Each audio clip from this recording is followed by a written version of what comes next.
అందరికీ నమస్కారం.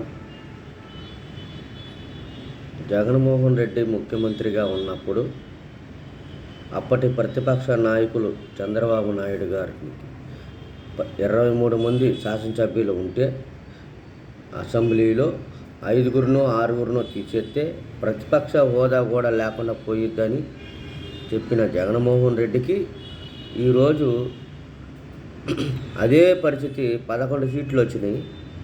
నాకు ప్రతిపక్ష హోదా ఇవ్వండో అని రోడ్డు అమ్మటి అడుక్కుంటూ తిరగడం జరుగుతుంది.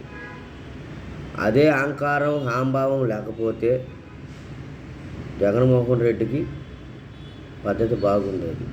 అయినా కూడా జగన్మోహన్ రెడ్డి ప్రతిపక్ష హోదా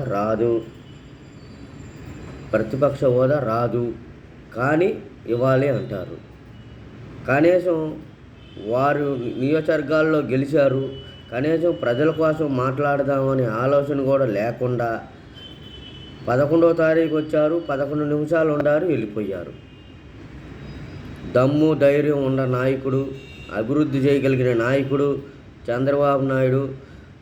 ప్రతిపక్షం అయినా సరే ఎన్ని రోజులైతే రావాలో 3.5 సంవత్సరాలు వచ్చాడు అసెంబ్లీకి. మీరు ఎన్ని మాటలు మాట్లాడినా కూడా దమ్ముగా వచ్చాడు.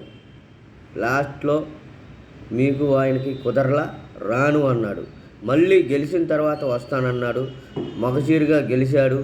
ఈరోజు అసెంబ్లీలో కూర్చుంటున్నారు. అహంకారం ఆంభావం పోయిన ముఖ్యమంత్రి ఇవాళ రోడ్డు అమ్మటి తిరుగుతున్నాడు. ప్రజల మనిషి, ప్రజల్లో ఉండగలిగిన నాయకుడు అసెంబ్లీలో ఉన్నాడు. మనం తెలుసుకోవాల్సింది నిదర్శనం అదే.